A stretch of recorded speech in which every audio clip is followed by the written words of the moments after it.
આજે આપણે સામાજિક વિજ્ઞાન ધોરણ 7 ની અંદર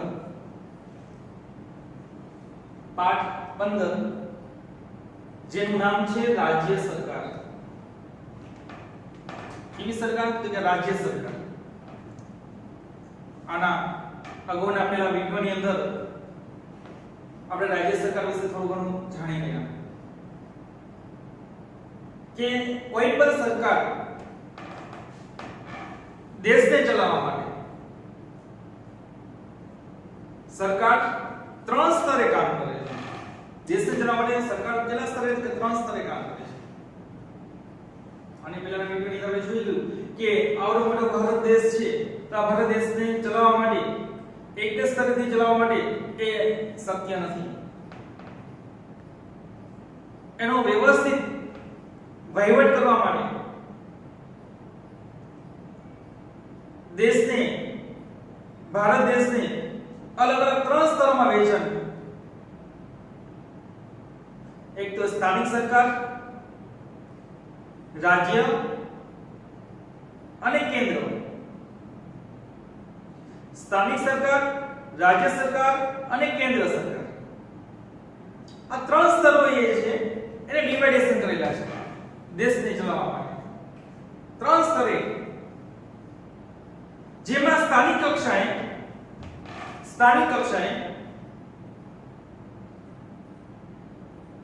આપણે જોઈ ગયા છઠ્ઠા ધોરણની અંદર પણ કે સ્થાનિક કક્ષાએ જે છે એમાં 2 ભાગ પડે છે. જે સ્થાનિક છે એમાં 2, એક તો ગ્રામ્ય અને શહેર. ગ્રામ્ય અને શહેર.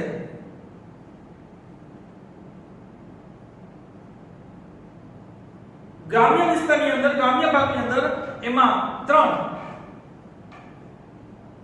તાલુકા પંચાયત, જિલ્લા પંચાયત અને ગ્રામ પંચાયત.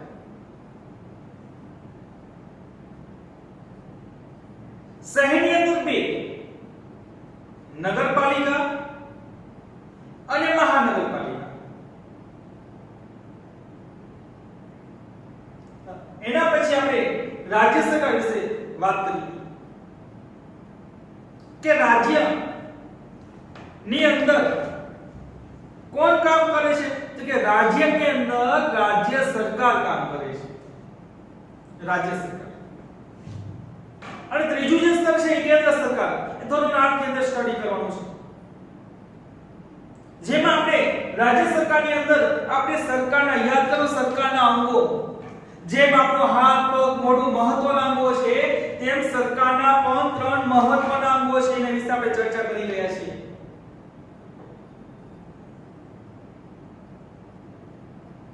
યાદ છે? સરકારના 3 અંગો.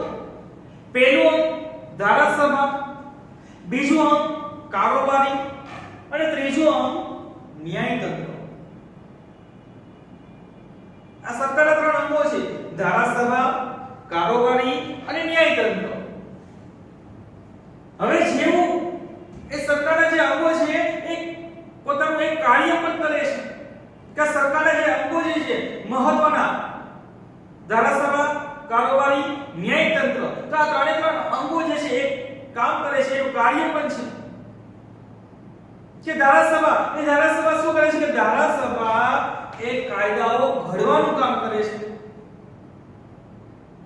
કાયદાઓ ઘડવાનું કામ કરે છે.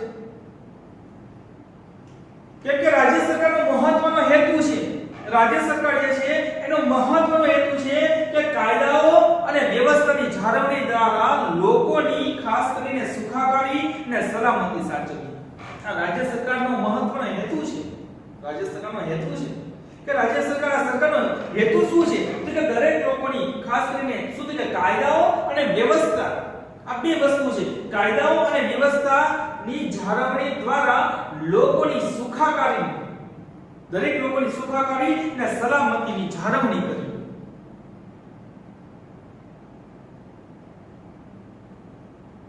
એના મૂળભૂત હકો અને મૂળભૂત ફરજો, ખાસ કરીને એના મૂળભૂત હકોનું રક્ષણ થાય, સ્વર્ણમુખી કલ્યાણ સાધીને એના દરેક મૂળભૂત હકો જે છે એનું રક્ષણ થાય એનું ધ્યાન કોણ રાખે છે? તેનું ધ્યાન ખાસ કરીને એ સરકાર રાખે છે. એનું રક્ષણ કરવાનું આ એનું રાજ્ય સરકારનો હેતુ છે. તો સરકારના જે ત્રણ અંગો છે ધારાસભા, કારોબારી અને ન્યાયતંત્ર. ધારાસભા શું કરે છે? કે કાયદાઓ ઘડવાનું કામ કરે છે. કારોબારી શું કરે છે? કે કારોબારી કાયદાઓનો અમલ કરે છે. અને ન્યાયતંત્ર શું કરે છે? કે ન્યાયતંત્ર એ ન્યાય, દંડ કે સજા આપવાનું જે છે કામ કરે છે. હવે એમાં જે સરકારના અંગોમાં જે પહેલું જે છે ધારાસભા.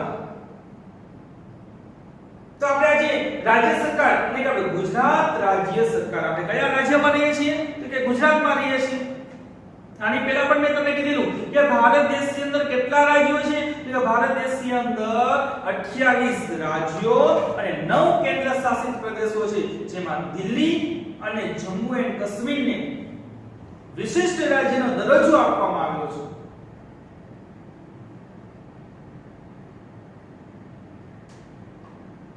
રાજ્યમાં ફેરફાર થતા રહે છે.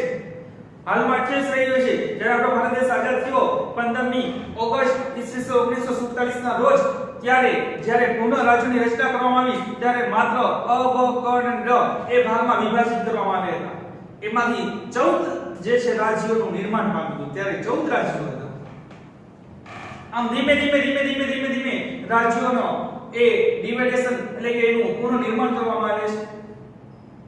તો હાલમાં 28 રાજ્યો, ભારત દેશના 28 રાજ્યો છે અને ખાસ કરીને 9 કેન્દ્ર શાસિત પ્રદેશો છે. જો કેન્દ્ર શાસિત પ્રદેશો બોલું છું, કેન્દ્ર જે છે કેન્દ્ર શાસિત કે કેન્દ્ર સરકાર જે છે એના હસ્તગત એટલે નીચે જે છે એનો વહીવટ કરવામાં આવે છે કેન્દ્ર સરકાર. તો એમાંથી આપણું એક રાજ્ય કયું? તો ગુજરાત રાજ્ય. તો કે ગુજરાત રાજ્યની અંદર આપણે વાત કરવાની છે કે ધારાસભા, એટલે કે દરેક રાજ્યોની અંદર વાત કરીએ તો દરેક રાજ્યમાં ધારાસભા આવેલી હોય છે, જેને વિધાનસભા પણ કહેવામાં આવે છે. દરેક રાજ્યની અંદર શું હોય છે? કે ધારાસભા આવેલી હોય છે અને એ ધારાસભાની અંદર બે ગૃહો હોય છે. ધારાસભાની અંદર બે ગૃહો હોય છે. કયા કયા? કે ધારાસભા જે છે એમાં એક હોય છે નીચલું ગૃહ અને બીજું હોય છે ઉપલું ગૃહ. ધારાસભાના બે ગૃહ, નીચલું ગૃહ અને ઉપલું ગૃહ. નીચલું ગૃહ જે છે, નીચલું ગૃહ એને વિધાનસભા કહેવામાં આવે છે અને ઉપલું ગૃહ જે છે એને વિધાન પરિષદ તરીકે ઓળખવામાં આવે છે. વિધાનસભા અને વિધાન પરિષદ દરેક રાજ્યની અંદર ધારાસભા હોય જ છે. પણ દરેક ધારાસભા એટલે કે દરેક રાજ્યની અંદર ધારાસભા જે છે એક કે બે ગૃહની બનેલી હોય છે.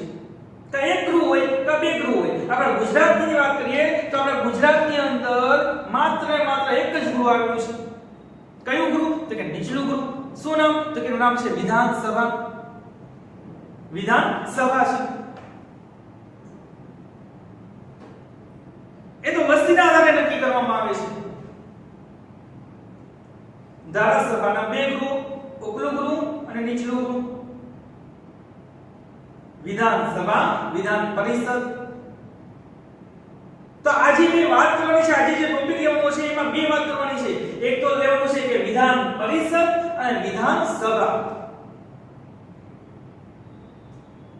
હવે ધારાસભા જે છે એ ધારાસભા કરે છે શું? તો કે ધારાસભા એક કાયદાઓ, ખાસ કરીને આ ધારાસભામાં કાયદાઓ ઘડવામાં આવે છે. કાયદાઓ ઘડવામાં આવે છે. આપણા વાત કરીએ તો ગુજરાત રાજ્યની, તો ગુજરાત રાજ્યમાં વિધાનસભા ક્યાં આવેલું છે? તો કે વિધાનસભા જે છે ગાંધીનગરની અંદર આવેલું છે, જેનું નામ છે વિઠ્ઠલભાઈ પટેલ વિધાનસભા ભવન. સરદાર વલ્લભભાઈ પટેલના ભાઈ વિઠ્ઠલભાઈ પટેલ. તો આપણે આજે વાત કરવાની છે કે વિધાન પરિષદની વાત કરવાની છે. હવે તો તમને યાદ રહી ગયું છે કે સરકારના ત્રણ અંગો ધારાસભા, કારોબારી અને ન્યાયતંત્ર. એમાં ધારાસભાની અંદર છે બે ગૃહોને બનેલી છે, ઉપલું ગૃહ નીચલું ગૃહ, વિધાન પરિષદ અને વિધાન સભા. હવે વાત કરવાની છે વિધાન પરિષદ, બરાબર. તો પેલું કે દરેક રાજ્યમાં વિધાન પરિષદ હોતી નથી. દરેક રાજ્યમાં 28 રાજ્યો છે એમાંથી દરેક રાજ્યમાં જે છે બધાયમાં કે વિધાન પરિષદ નથી હોતી. હા, પણ ખાસ કરીને વિધાન સભા તો આવેલી જ હોય છે, એટલે નીચલું ગૃહ તો હોય છે. દરેક રાજ્યમાં વાત કરીએ તો દરેક રાજ્યની અંદર એ વિધાન પરિષદ આવેલી નથી હોતી. ક્યાં ક્યાં વિધાન પરિષદ આવેલી છે? આપણા ભારત દેશની વાત કરીએ તો મોસ્ટ ઓફ જે છે ઉપલું ગૃહ જે છે ક્યાં ક્યાં આવેલું છે?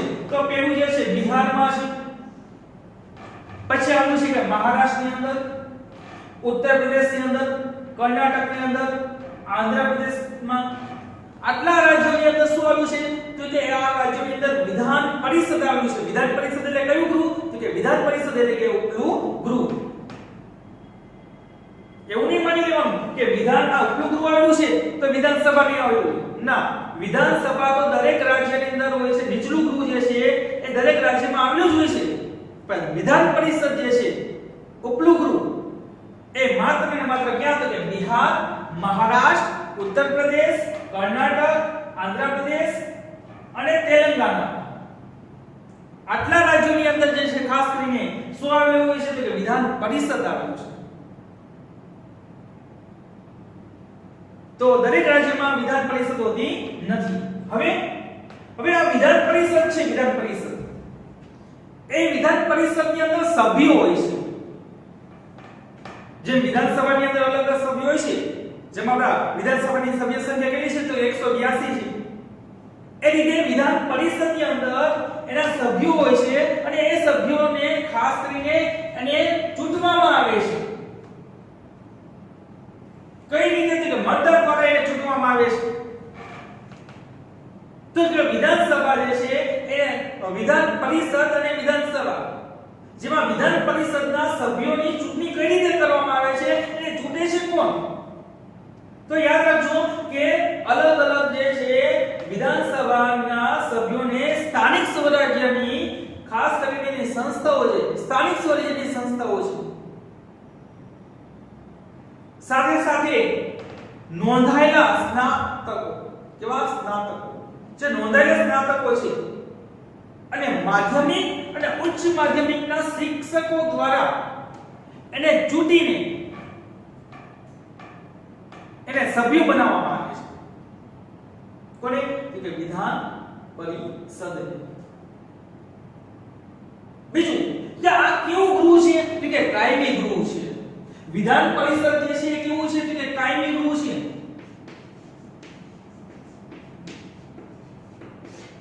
એ કોઈ બરખાસ્ત નથી થતું. વિધાન પરિષદ જે છે કેવું છે? તો કે વિધાન પરિષદ એ કાયમી ગૃહ છે. હવે જોઈએ કે વિધાન પરિષદ ના સભ્ય બનવા માટેની એની ખાસ કરીને લાયકાત કઈ કઈ છે? કે વિધાન પરિષદ છે, વિધાન પરિષદ એના સભ્ય બનવું છે તો એ સભ્ય બનવાની લાયકાત શું છે? એની ઉંમર શું છે? એની ઉંમર મર્યાદા કેટલી નક્કી કરવામાં આવેલી છે? તો લાયકાતમાં જોઈએ કે વિધાન પરિષદ ના સભ્યો બનવા માટે પહેલી શરત એ છે કે ફર્સ્ટ કે એ ભારતનો નાગરિક હોવો જોઈએ. ભારતનો નાગરિક હોવો જોઈએ. ધોરણ 6 ની અંદર આપણે પાઠ શીખી ગયા નાગરિકતા. નાગરિકતા કોને કહેવાય? નાગરિકતા એટલે શું?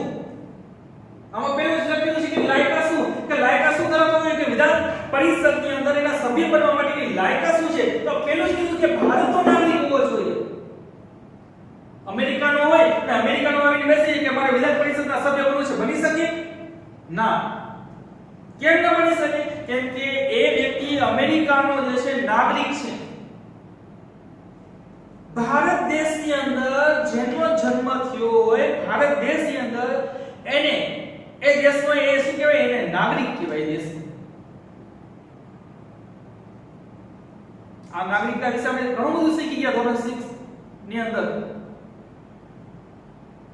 બીજું કે ભારતનો નાગરિક હોવો જોઈએ. સભ્ય બનવા માટેની ઉંમર એની કેટલી છે? કે સભ્ય બનવા માટે એને 30 વર્ષની ઉંમર કે તેથી વધુ, 30 વર્ષથી વધુની ઉંમર હોય તો એ શું બની ખાસ કરીને વિધાન પરિષદનો સભ્ય બની શકે છે, એની લાયકાત છે, બરાબર. હવે સભ્યની મુદત, વિધાનસભાના સભ્યની મુદત જે છે કેટલા વર્ષની હોય છે? તો કે 6 વર્ષની હોય છે.